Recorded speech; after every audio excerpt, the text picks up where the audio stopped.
The Cult of Cheese Film. Welcome back to the Cult of Cheese Film. As always, I am your host of this glorious podcast, Cheese Film himself.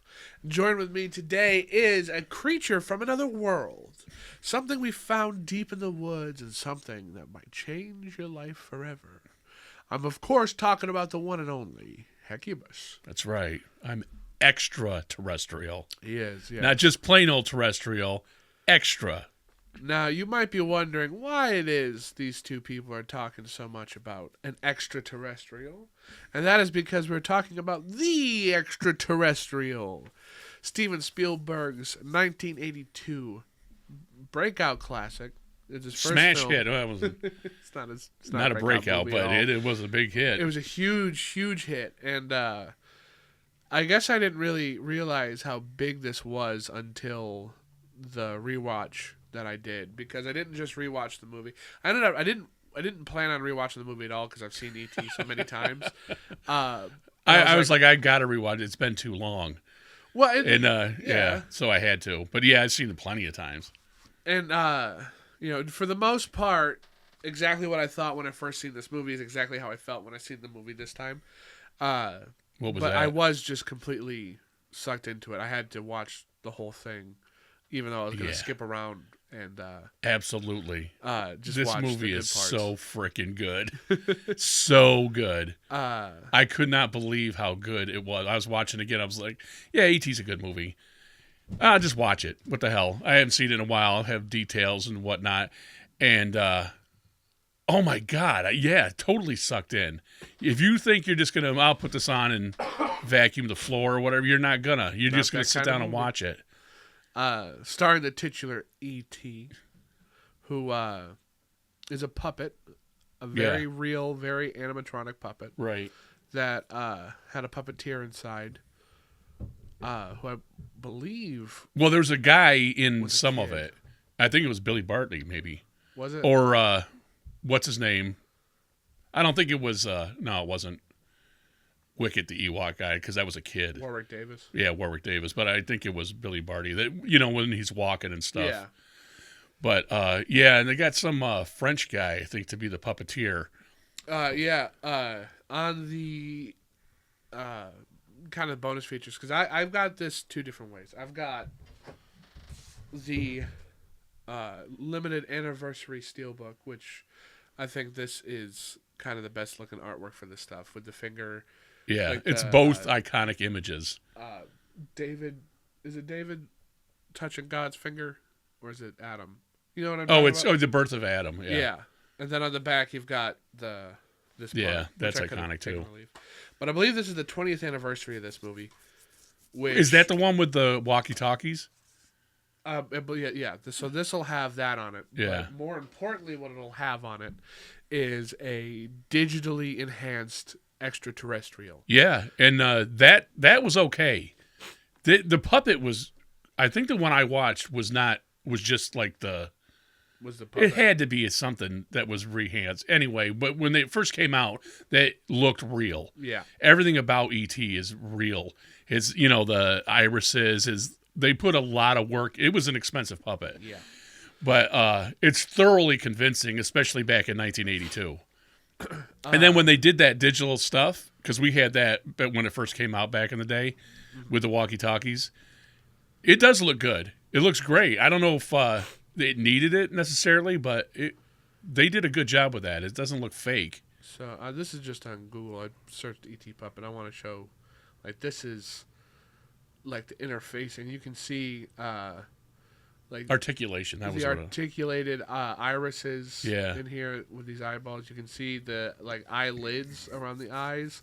Each one of these things would move independently and give this puppet life, essentially. Yeah. And here's a good. Hang on. I'm gonna pull a good close up of his face. But yeah, and they had things like probably was air or something, so that his veins looked like his heart was beating and stuff, and all that stuff on the inside. They spared no expense, to quote another Steven Spielberg movie, and it shows. It all went on the screen, and it's just perfect. So here I'm gonna actually re-pull this up. And everybody's like, "Oh, E.T.'s so cute. He's fugly." You know, so and I couldn't Look at help that but, thing. Ugh. really take a look at the puppet. So the main thing I was watching on this was the featurettes on it's Fandango now. Has a bunch of interviews with people and the cast and crew, and then with Spielberg himself talking about this movie. But they had footage playing of E.T. moving, and it was a digital creature. They superimposed kind of how George would do with Yoda in the Phantom Menace. Right. And I'm glad he did, though. That puppet wasn't as good. Well, no. And I get what he was going for. Yeah, me too. With the totally. young Yoda. He's just ugly. But I definitely like how Yoda looks in episodes 2 and 3, and I think it fits better with episode 1. Yeah. Which is kind of interesting because the Voodoo one I have isn't in 4K or anything. It's just yeah, right. high definition 1080p, and it's the puppet. It's not the digital. Oh, I think that might have been the one I watched. Might have been that one? Because I told you to watch it on this because I had it. Yeah. So that one's just the regular old first version. Yes. Awesome. It has the guns. It has the puppets. It's not what not you would enhanced. have seen in 1982 is what this movie is, which is cool because this movie went through almost no rewrites and no studio involvement really. Well, yeah, no. Well, it's kind of. We can get into that. So before we go into that, I'm glad because this puppet looked phenomenal. It is, and that's the one I watched. wonder. Was the one I seen back in the theaters in '82, and I was really scrutinizing it to see if it was like if I could see the digital stuff, and you couldn't. No, and he didn't need to do anything. That's kind of like a vanity thing. I think he did. You know what I mean? To enhance it because it looks real. It looks like a real thing. Let's see, because obviously the puppet has deteriorated over time. Oh yeah, and they don't really these things. They're made out of a foam that just does not stand. No, it doesn't stand up at all. But like even this laying here on this table, for those of you who are watching, like you can see just all these inner workings inside the head. You can see the armatures here. It is a full-on complex robot. It is. And it shows just how well special effects can bring something to life. Right. I was also watching this movie, and I was looking at the face, and I'm like, because what about E.T. Speaks to people in such a way that this movie does, and I think that overall, it's told through the perspective of the children. Yes, 100%. And unlike the Goonies, which you and I both agree did not make us nostalgic for being a kid again. Right. This one does. Yeah. And Steven said that even before John Williams' score. Because Look at that. Digital one, Look at that. That he felt like this was a perfect movie, even before John Williams put the music to it. And I do think John Williams upgrades this movie to levels. You would notice it if it wasn't there. Yeah. You know what I mean? And it's like, I don't know, cheese on a hamburger. It's you got to have it. And it's okay without it. But it just cranks it up a notch. And John Williams is great. Great. That's why he uses them all the time. He's perfect. Those of you who are wondering why the beginning of this whole recording was just maybe photos and voiceover and the trailer, it's because I didn't hit the record button. But now I did, and now we're recording. Video. So everything we just said didn't go down? No, all the audio did. I got the audio. Okay. But I just happened to look over at the thing, and I was like, wow, there's nothing cutting down there. Look at that. Look at me making amateur mistake number 1. Because we need Randy Official, the abominable Randy Official. So I'm going to pull this back up because this, all of what I just said. So here, the trailer specifically has that digital model on E.T., so I'm going to pull this up and kind of like... It looks good, though. So if you're watching, pay attention to this because... What? It's very noticeable. So, like, how it's moving is, it's kind of a little too rubbery, not to be kind of jarring for me. Because the puppet moves in such a way that is kind of more stiff and almost waddly, kind of like it is waddly, and like he's not a kid. Like I think he moves like he's older, which he kind of probably would be. It wouldn't be like they're like sending kids down to collect samples of stuff. That's another thing I kind of like, was thinking about watching this movie is because like he's learning how to speak to us, but like he's not a kid. He's not an infant. We are infantizing him because he doesn't know what he's doing on Earth. Right, he's just not human. Right, exactly. You know, exactly. But, he built that radio, transmitter, out of toys, out of nothing. It was junk and in a cave, cans. out of scraps. Yeah, that's exactly it. We had just seen part of Iron Man. That's why we said that. But and so like astronauts are like the cream of the crop. You got to think of planet that's going to send things down to another planet has got at least the cream of their crop people. Yeah, you know what I mean? To know what they're doing, right? And he does build that intergalactic telephone out of just random stuff. Yeah, random to us. I also, because this is a little argument I kind of get into with people about the movie Alien and how they're like, well, you know, they're space truckers. They're not scientists. And I'm like, well, they're not scientists. They are, because they're spacefaring. Look, just because you drive a truck doesn't mean you're an idiot. And like Yaphet Kotto and Harry Stanton there, they're engineers kind of people. It's not like engineers or sciences. Yeah, they are. You but have a doctorate doesn't mean. Yeah, that's what I'm saying. There's not just if you're a space trucker, it doesn't mean you're just some schmo that's moving a thing. Yay, honk honk. That's. But they're specialized. Send a McDonald's employee up there to pilot the Nostromo.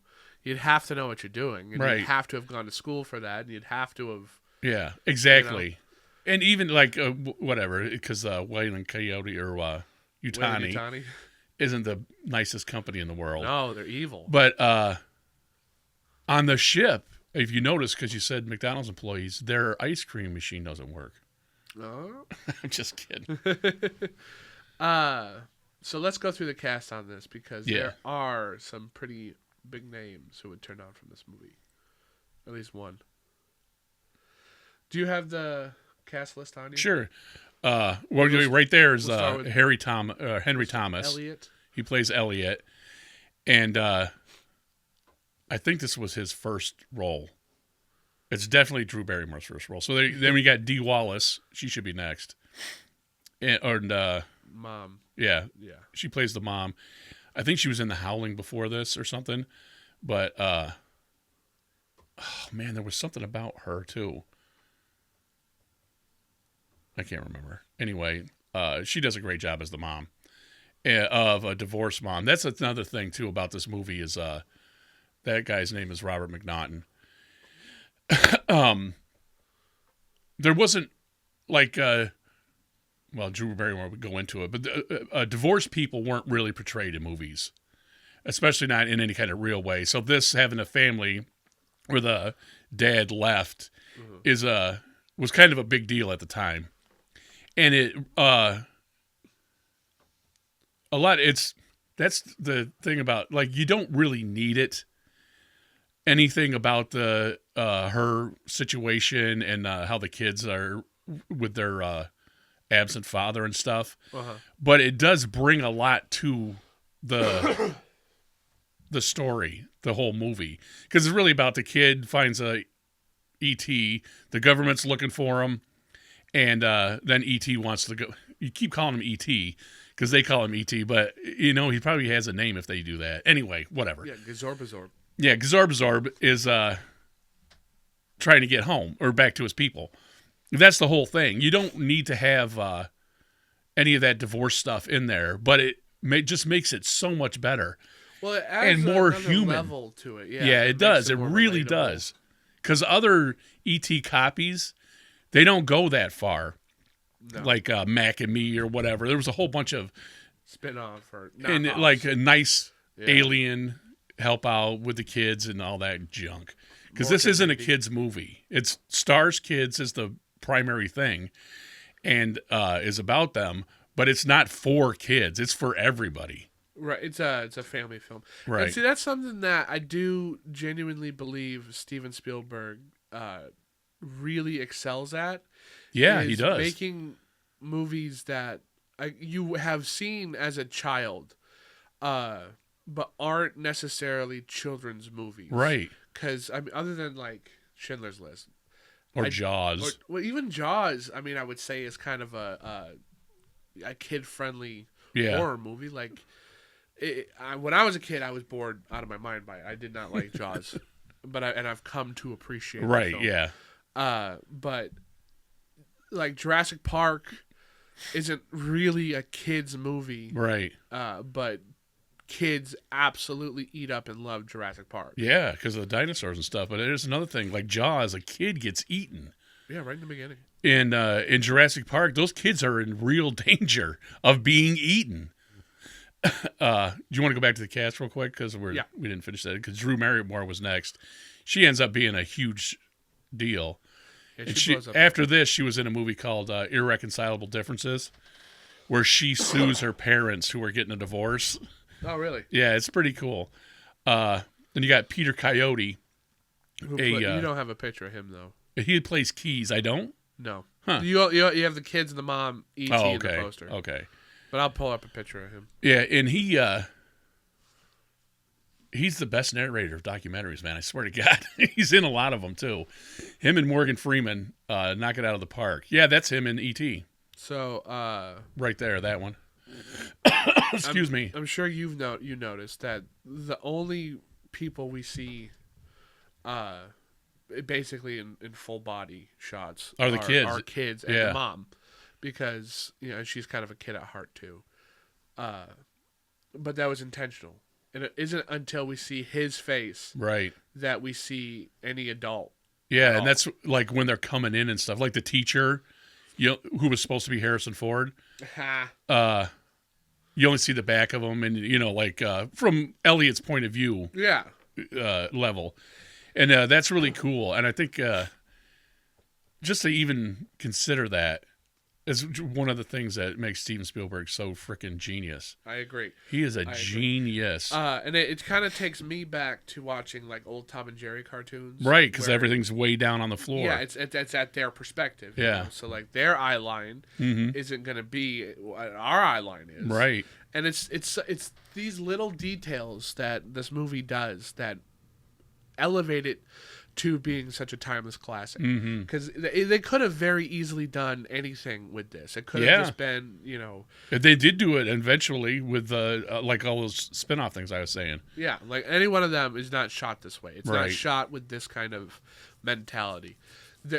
There's, I don't know, Spielberg knows how to bring whimsy to movies in a way that nobody else really does. Right. That's why his movies stand out the way they do. For example, of this. Elliot's toys. He doesn't have just random, here's a train, here's a truck. He's got, look, this is Greedo, and this is, and Yoda and stuff. And like a kid would really have those toys. Now, I love that you brought that up because this movie is coming out at the, height of Star Wars' popularity. Yeah, in between Empire and Raiders of the Lost Ark. So, like, there's nothing bigger in the world right now than George Lucas and Steven Spielberg. Right, and it wasn't like it is now.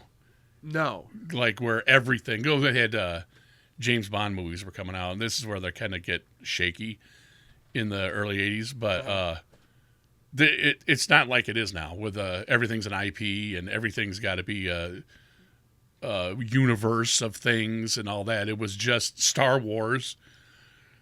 Raiders of the Lost Ark came out, but it hadn't become it was about to come out, I think. Or did it come out in 81?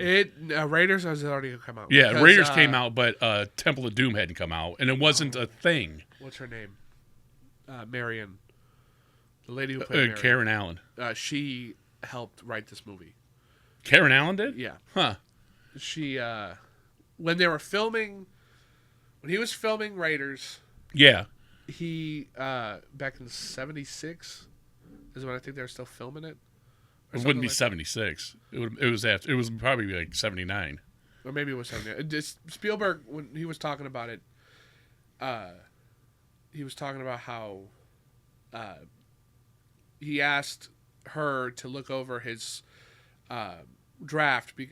When did Close Encounters come out? Close Encounters came out right after Star Wars. So that was it might have came out in 79. Okay, because right after that, Spielberg was like, well, what if the alien stayed? What if he did this and all that kind of stuff? Yeah, he had a kind of a sequel to that. It's called Night Skies, and it was going to be a horror movie. And then he switched it to, well, what if he was friendly? And with the whole kid thing. But he said that wasn't where this idea came from, and it wasn't until later on when he was talking to her that the idea that this really started coming to fruition, that this was going to be the story. Yeah. That's really funny that I think I remember what you're talking about with Karen Allen, saying what if he was friendly and stuff. Because the woman who did write it, Melissa Matheson, didn't want to do it. And it was Harrison Ford's wife, and he worked on Harrison Ford to convince her to write it. And she did a great job. Yeah. It's extremely well written. And it's very well, everything about this is very well executed. Yeah, the kids do a great job acting like kids. And they were a very tight-knit kind of family almost. Yeah. Especially with the father being absent, Steven said that, like, he almost put himself in that role. Right. Guiding these children. Yep. And the actress there, I can't remember. Dee Wallace. Dee Wallace, to kind of get what they were going for. Because it only took 3 months to film, at least the family stuff. Uh-huh. So for that 3 months, they were very, very, very close and very lovey and like a family. It was a very family dynamic. And when they came back 20 years later, they did a little interview with, I don't remember, Variety or whatever. And the first thing Steven said is, this all feels very natural to me, like we're coming back together. Right, yeah. And I bet that's the way it is on a lot of Steven Spielberg things, because he just seems like that kind of a guy. You know what I mean? Like, he might be demanding, absolutely. And he wants perfection as close as he can get to perfect. He's still making art. Right, but no, I've never heard anybody be like, man, I'm never working with Steven Spielberg again. That guy's a jerk. Not once. I've never heard that. Never. And you probably never will. Yeah, I don't think you ever will either. And you know what else is kind of cool about this movie? It's not overly remarkable. It's not like trying to be the greatest sci-fi movie. It's not trying to be the greatest kids movie. It's not. There's not a whole bunch of big names in it. It's not anything like that. It's a very unremarkable, almost like secondary, like B movie almost kind of feel to it. So like the movie's ego itself isn't presuming itself on the viewer. It's the heart of the movie is what comes out, not the ego. Yeah.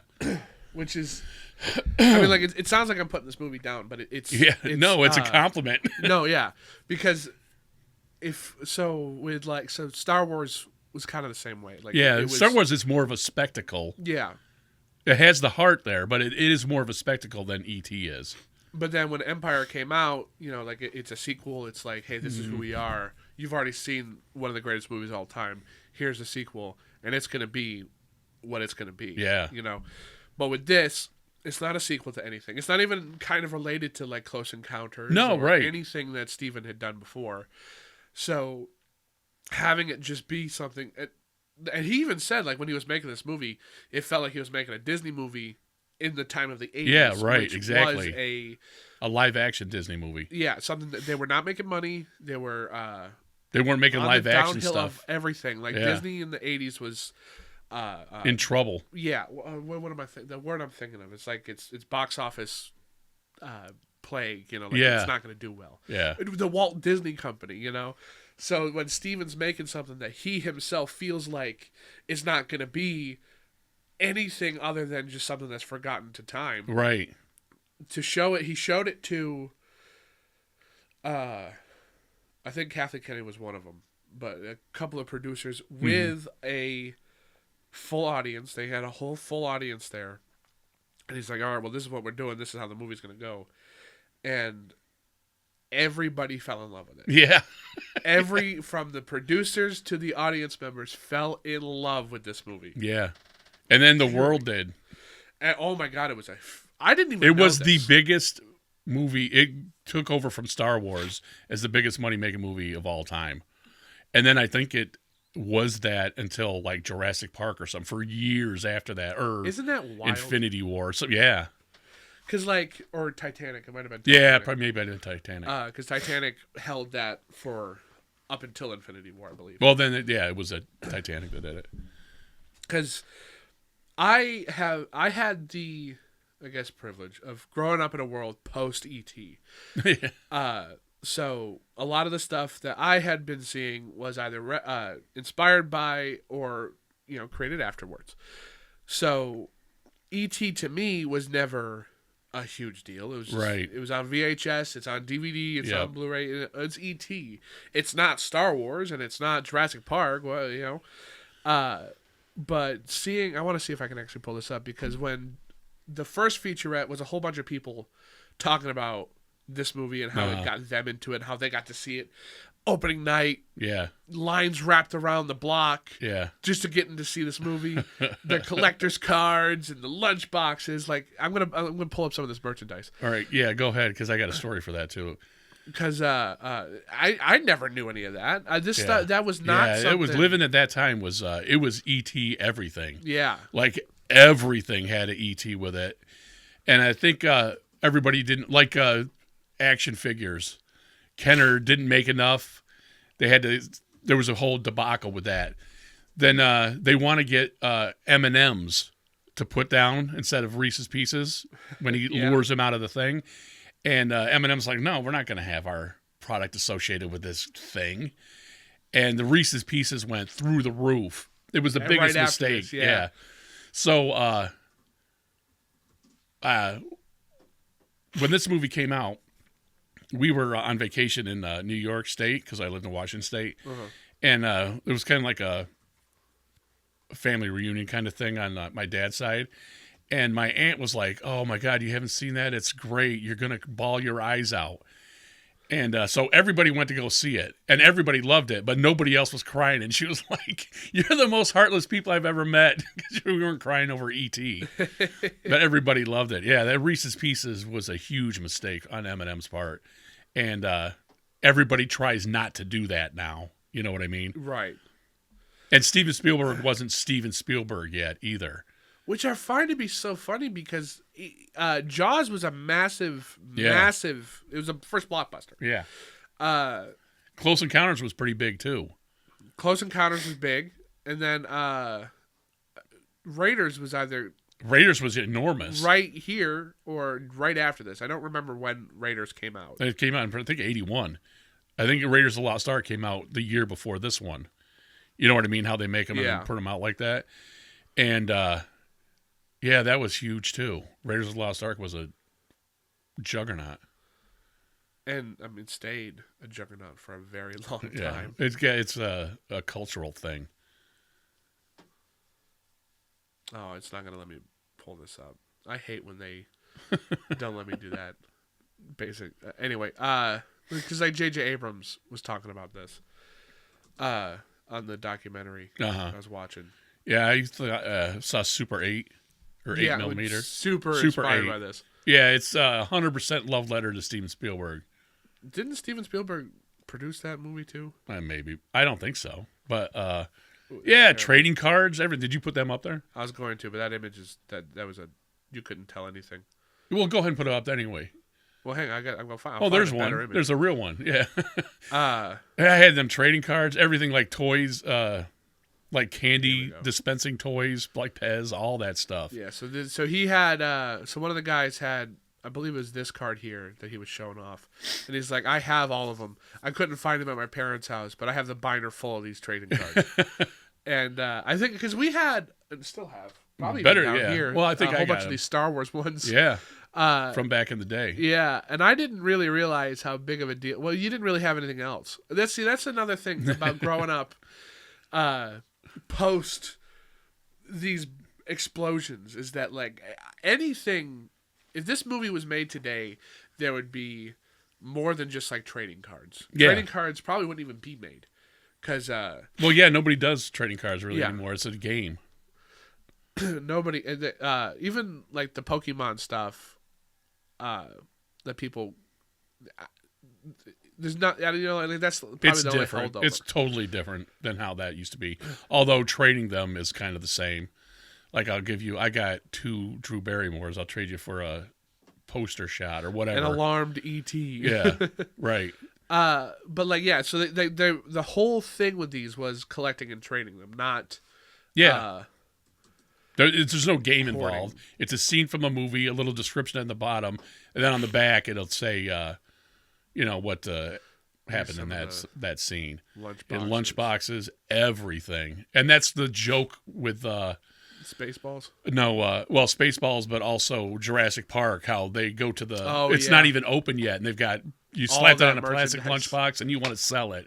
All that is they say that because that's what happens. You know Right. what I mean? And it's so synonymous with stuff like this. Yeah, right. I also somebody was pointing out, and I think this is kind of fun to think about. I don't want to be one of those guys who has to have the connected universe, but like I was gonna kind of bring that up too, but go ahead. is that E.T. might be a Jedi. That's not got- the one I was going with. Telekinetic abilities, like the Jedi Right. do. He telekinetic and telekinesis. He's got both of them. Right. He can heal people with this mysterious Yeah, force. He's right. from outer space. All it is a cute little Easter egg and a nod to his buddy, but E.T. recognized Yoda, Yeah. and then in When the they're Phantom on the- Menace, he digitally puts in the E.T. race in the Senate. Uh-huh. It's because they're friends. Right. That's all that is. Yeah. But play around with these kind of Right. theories. It's fun to do. There's nothing. It doesn't hold any water, but like it is fun. Yeah. And I do love that. And I guess I'm just a sucker for stuff like this. Like when E.T. does see Yoda, you hear Yoda's motif playing. It's really quick. Oh, I It's didn't. sped I up was a little listening to E.T. say he was saying something and trying to go phone home. or whatever when they were trick or treating. That was pretty cool. But like that, it's a great idea. People would dress up like this stuff. Yeah. Nobody's going to have that feels mask. real. I'm going to tell you this right now. That's in today's time. That mask he's wearing would probably cost like $1,000. Oh my God. And because they had those masks, I used to read Starlog magazine, and they had a bunch of those. It wasn't Yoda, but the canteen players and Chewbacca, those kinds of masks, and they were like $100-something. And those are not the masks you walked around You wouldn't be on walking around. Halloween back then. It was a plastic thing. Yeah, like this one here. Yeah. I had a Star Wars I don't know one. if I pull this up. This eBay listing. They're hard plastic. Yeah. And then the suit you wear is just plastic, and it ties in the back like a hospital gown. I And was it thinking says, that. like mine said, Stormtrooper on it. And I'm walking around thinking I'm a Stormtrooper. But they don't walk around with a, hey, Stormtrooper on your... It's so stupid. But it was fun. But yeah, those masks were not... You didn't... Those were for... Collectors. yeah. Well, now they're even more for collectors. Yeah, well, from back then, yeah, definitely. I do kind of wonder what E.T. would look like in the modern day. So, after the raging success with this movie, Success, yeah. the studio asked Steven for a sequel to this, and for a long time he was chewing on it, and he was like, "All right, well, how do we do this? Right. Where's Elliot gonna go? How are they gonna reunite? How is E.T. gonna be? How's the sequel gonna go?" And he couldn't think of anything. Yeah. And So we didn't do it. And he told them, he said, "Look, I think we made a perfect movie, and I think we just leave it as is," which we talk about this all the time. Is unheard of. Yeah. The Lost World is the only Steven Spielberg sequel. Because he had nothing to do with the Jaws ones, right? Yeah, nothing. No, I didn't No. think so. They don't feel like they're No, you could tell. even his finger on it. Even But, Jaws too. Jurassic Park, The Lost World, I think was his only. Yeah, it's his only sequel. Because even like Disclosure Day, which people are like, oh, that's it's where a I was going to sequel go. Like this could be the sequel, like a trilogy of Close Encounters of the Third Kind. This and Disclosure Day, which I haven't seen yet. I haven't seen it yet either. So I'm going to watch it though. A lot of people were too. crapping on it, but I'm still going to watch it. I actually heard a lot of good things about it. I've heard good things too, but I've heard a lot of bad stuff too. And I think maybe people are just it's Steven Spielberg, so it has to be this, and it's different. So, but like this is where I'm going with. Like Close Encounters of the Third Kind is called that because that's a real thing, and then everything in it is. Like I'm going to call it folklore, but all this stuff like lights in the sky and people alone in a house being terrorized by something they don't have any idea about. And then this would be of the fourth kind because you're actually interacting with the extraterrestrial. That's so cool. And actual contact. It would be Close Encounters of the Fourth Kind. So then Disclosure Day would be the disclosure part of that whole mythos of the. If you don't know UFO crap, which I do kind of, and I'm explaining it terribly, it just makes a lot of sense. He's using real stuff in it, and in Close Encounters of the Third Kind, like all that Peter Coyote stuff, with them going to look for it, and then the hazmat suits they're wearing and all that. That's how it would really go. Yeah, no, and that's something that also worked. There's no real antagonist in this film. Right, the antagonist. Keys, Peter Coyote, wants to help, and he even's like, I've been waiting for this since I was a little kid too. Since I was 10 years old. I don't think he's supposed to be here. Yeah, like he's dying. They don't want him. They don't want ill will. He's an alien, and they're scientists, and like and it's the biggest discovery of all time. Yeah, and they're not trying to dissect them. No, and like even when the frog scene happens and they're gonna dissect the frogs, he's like, I gotta save him. Like he's not really like it doesn't allude to that later on. It wasn't like they're gonna cut him open and stuff, but he has to save him, like which could have been. It just was Elliot's heart winning over and changing the people. Right.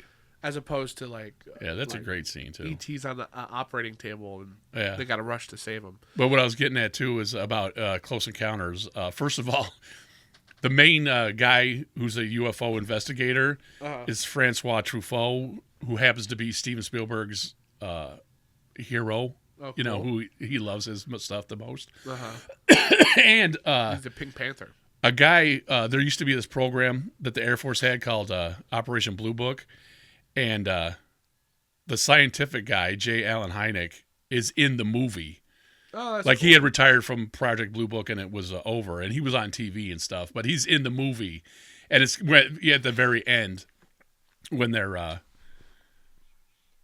actually, the spaceships come down. Yeah, and he was the guy that would go around and be like, "Oh no, it was just swamp gas," and they would investigate the stuff, and then. He said on Merv Griffin's show once, like 98% of the stuff could absolutely be scientifically disproven, and the other 2% they don't have. It could be aliens, and they would be like, "Well, is there stuff you can't talk about?" And he's like, "Yes," and he would never talk about it because you can't. Well, he could have at that time, and it wouldn't have been that big a deal. They're watching. Yeah.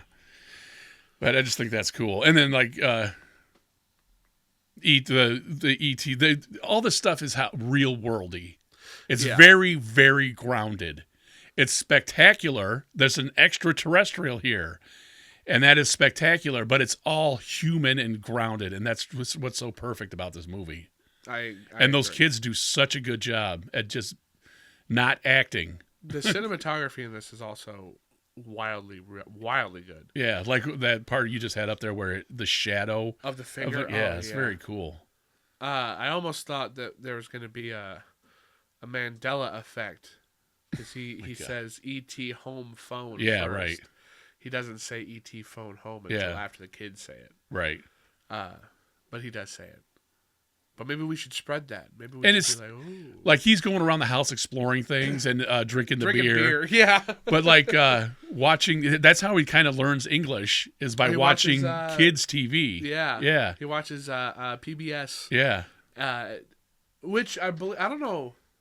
I heard his voice. I don't know if Casey Kasem did child's programming on, like ABC or on Sesame Street, but like whatever he was watching with B is for ball, bandit, boy. Right. It's Casey Kasem. Or it sounded just like him. It might have just sounded like him. I don't remember either. I don't know. Who? But I think that's cool to learn English from watching kids stuff, and then they use it in The Incredible Hulk too, and the movie The Incredible Hulk, where he's down in Central or South America, and he's trying to learn Spanish or Portuguese, whatever it is, and by watching Sesame Street from their country. It's just so cool. But when that whole frog scene, when he's getting drunk, Elliot's feeling what E.T.'s feeling. Yeah. And when the whole part, and then he kisses that girl. Mm-hmm. And because of the movie that E.T.'s watching. Yeah, and like the kid falls down, so he steps on top of him to be as tall as her. Yeah. It's just really, there's no talking during any of that part. It's all like ambient sound and stuff, and it's just really endearing. It was great. I love that part. I like how it was shot with the duality of what was going on in the movie, and then how it's translating to him, and how you're inferring the psychic connection going on. Yeah, I think that's really cool. And they're both experiencing that for the first time. Yes. Yeah, I love the silhouette in this movie. Yeah, the shadows of this stuff is great, and like how those until the escape part, all those adults are all, they're just faceless things. Man, he's so freaking clever. It's so clever. That guy is great. He's truly a visionary director. Yes. And he'll go down as one of, if not the greatest directors of all time. You could probably watch this without any sound and know exactly everything that's going on. Yeah, you probably could. You really probably could. I wouldn't. But you probably could. Yeah, because I do believe John Williams' score. Yeah, it tells a lot too. Like it any hole that you could feel from this movie it's filled in with that score. Yeah, it's 100%. Truly one of the best.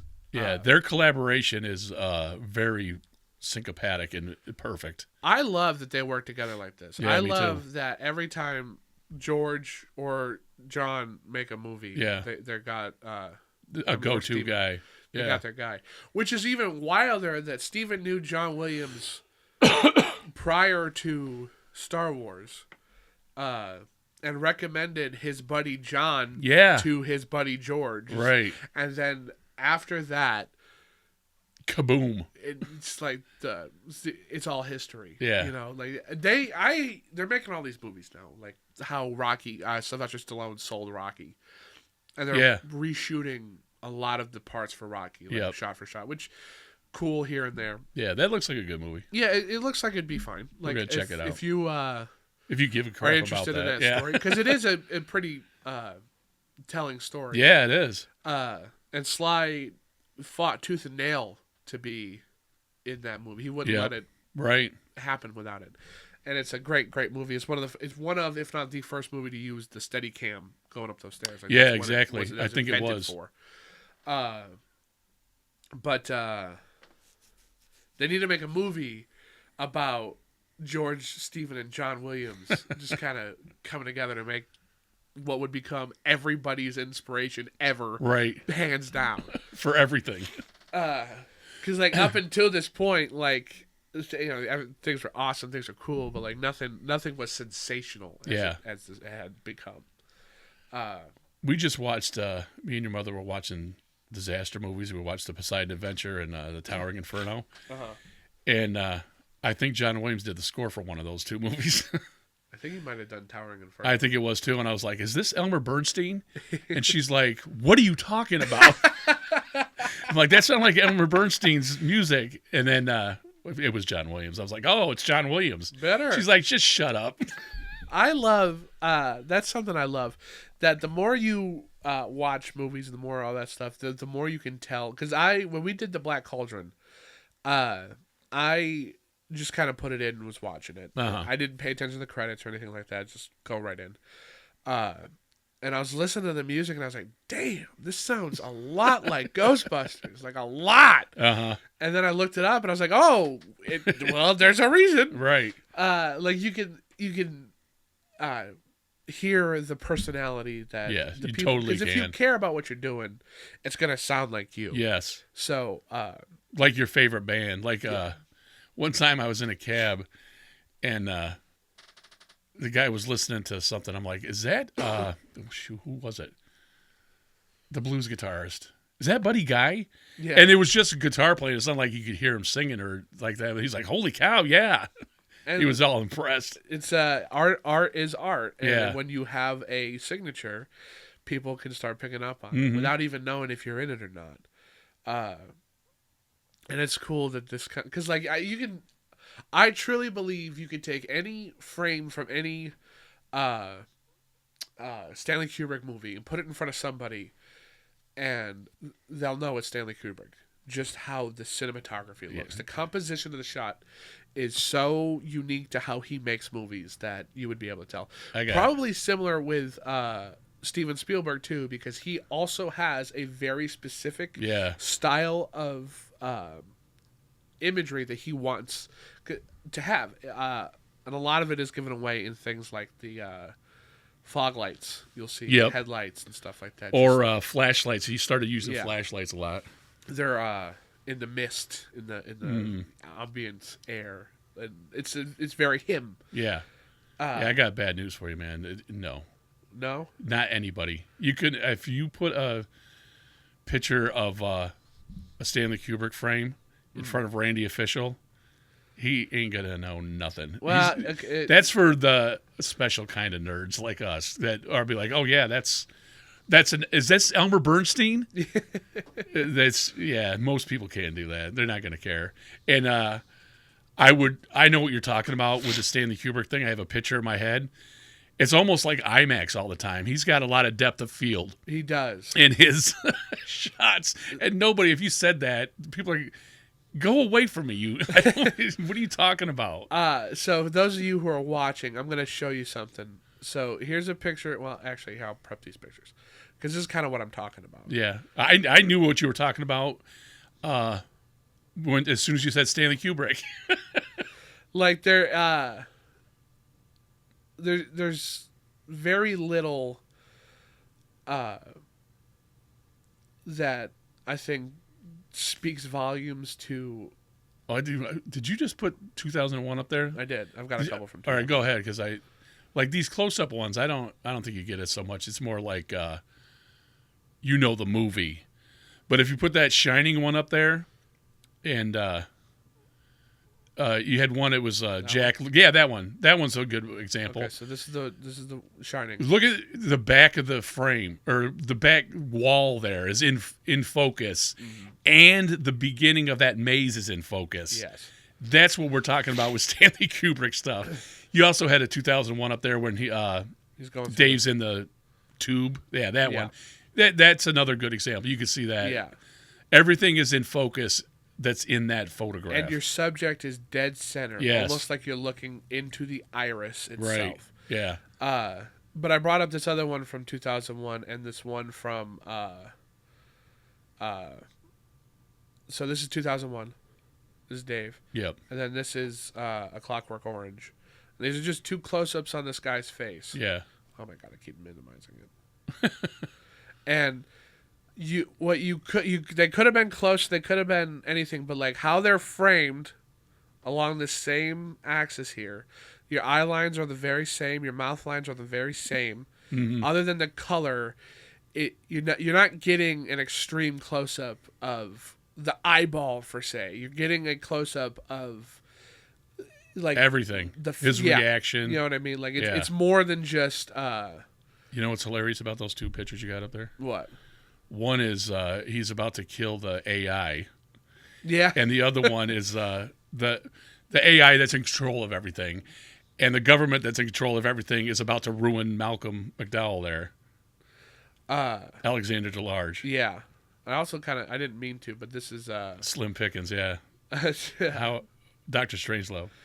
Which is a movie I really want to see. You've never seen Dr. Strangelove? I haven't, actually. I'm not. Holy I own crap. it. And I've seen enough kind of about it that I was like, okay, well... I don't know. I'll check it out eventually. Yeah.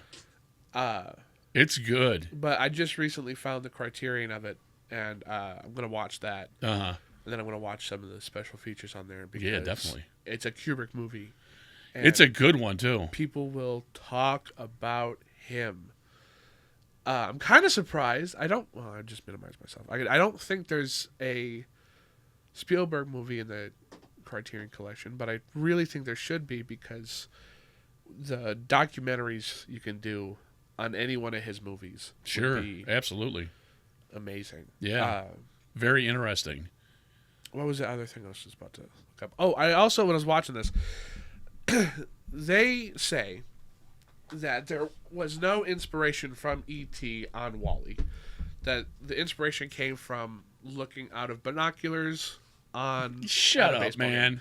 But I'm not the WALL-E only one looks like E.T. He does. And doesn't his neck go up too like it E.T.? does. Come on, shut up, man. And there was a shot, so I'll pull this one up first. There might not have been any purposeful inspiration, but that's E.T., man. It's robot E.T. So this is the one I saw first, and I was like, yeah, I mean, I guess they don't exactly look like each other, but one's a robot. Look at the eye placement and how everything like this, it kind of bags down like this, yes, just like WALL-E does. The neck underneath WALL-E doesn't have a mouth, but like you can kind of see where it would be. The innocence of them both, the way the eyes dilate, right? Like there's a lot of similarities between these two, and that's no coincidence there. But then I see this picture, and I'm like, I don't know. I think some people like to say they're not inspired by something to be cool. Yeah, right. Because if I said these two were not inspired by each other, that two random people who never even seen the other's work made these, you would be like, wow, what a glitch in the Matrix. Yeah. And that's statistically impossible. But even the way they grab the plant, everything. Oh, also, I love this. Steven, I guess, said that E.T. is a plant-based life form. Yeah, I saw that one. Everybody could relate to it because he's not a boy, he's not a girl. He's life. He's everything. And I think that's kind of, corny in a good way. Yeah, and it goes along kind of with, what's his name? The scientist guy. Coyote? No. In real life, astrophysicist that's on everything. What the hell's his name? I love him. Aliens guy? Or the... No. He's a real... Neil deGrasse Tyson? Neil deGrasse Tyson. Yeah.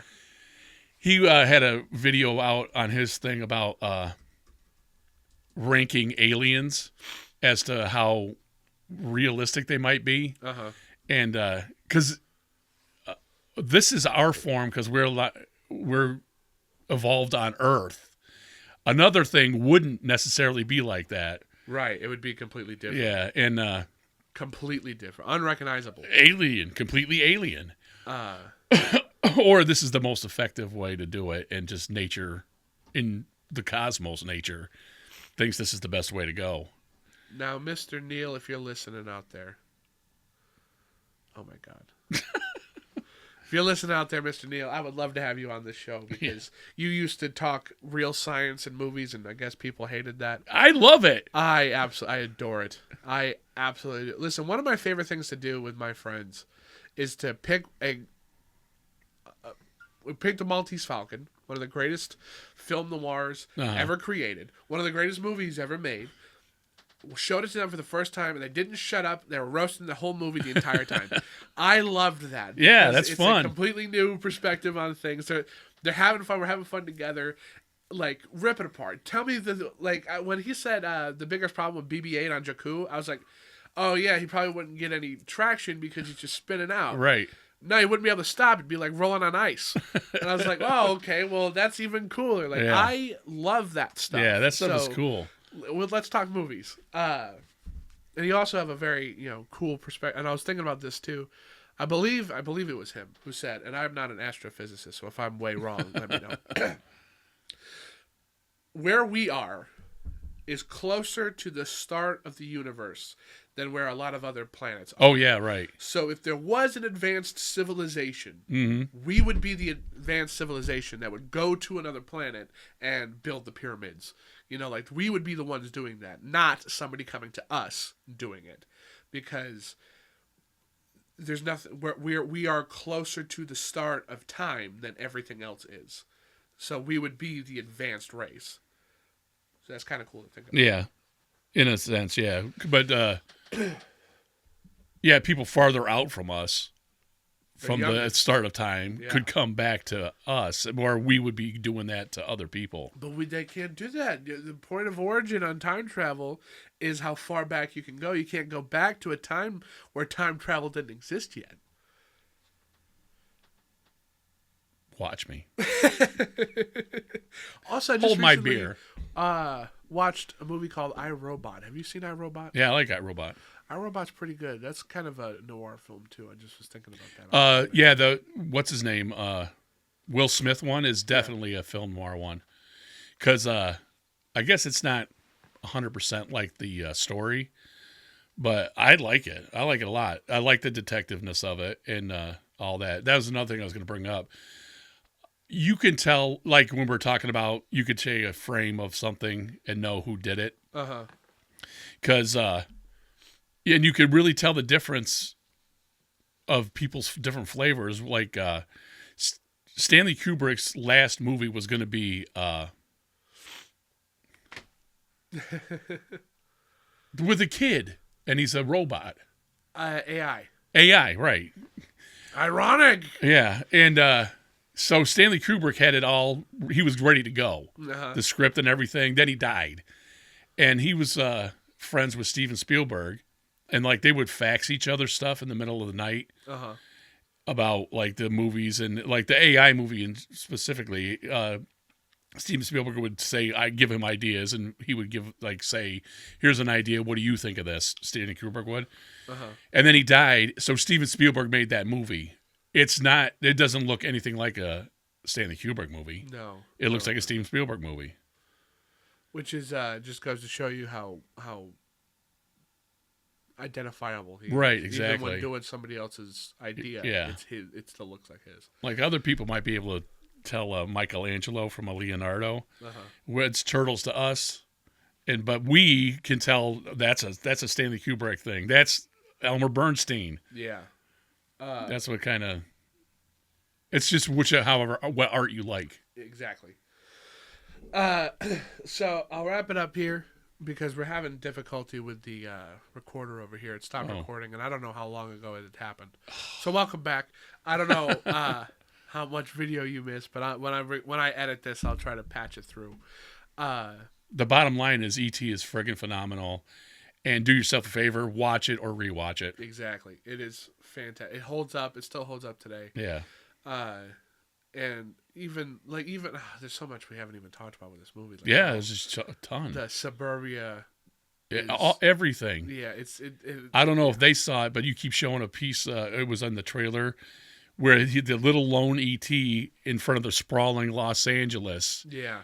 Just how small and he is to the world. You know what I mean? Him, yeah, it's phenomenal. He is so freaking great. It really is just awesome. It is. So check it out. It is on Blu-ray. You can't have this one. It is mine. But it's also on DVD. So, I don't know. I think it might not be streaming right now, but it pops up all the time, and you could get it on Vudu or Fandango. Is it? Well, you can find it. Yeah. Now, Fandango is one of those ones. I don't know because I haven't had a problem with this yet, and I haven't heard anything about it. But like once you buy it on Fandango, I haven't seen anybody lose it. That's good. On Fandango. Yeah. I have over 200 movies on there that I've been collecting since like 2016. Since it pretty much started. Yeah. Before Walmart bought it, before it changed to Fandango, Yeah. before all of that. Yeah. I was collecting movies on there. So and I really was kicking myself for this because I'd buy it, I had the digital code, I'd redeem the digital code, and then I'd sell the physical one to like McKay's or something. Right. You know what I mean? And I'm kicking myself for that because as it turns out that a lot of the time, and I was talking to you about this, when you stream something, it doesn't always look as good as it does when you have it physically. Yeah, right. So, you know. No matter what, they can say it's 4K and all that. There's some kind of little degradation that you get. I was not shooting it with a laser. What was I watching? I was watching something, and I paused it. Yeah, you told me that. I forgot what it was too. Yeah, and it just looked War of the Worlds. I think it was. Yes, like it was War of the Worlds. And, it was Steven Spielberg's War of the Worlds, wasn't it? Yeah. Fantastic movie. I like it. Fantastic movie. I like it. But yeah, so get back into physical media because now Sony is stopping all their physical production, and the only way to get these people to listen to us is to use your money. Yeah. So use your money in the right way. Money talks. Money talks. Yep. But that is it for this week. Join us next week where we finally raid that Lost Ark. So, I have been Cheese Film. And I am Hecubus. And this has been the one and only Cult of Cheese Film. Cheese Film.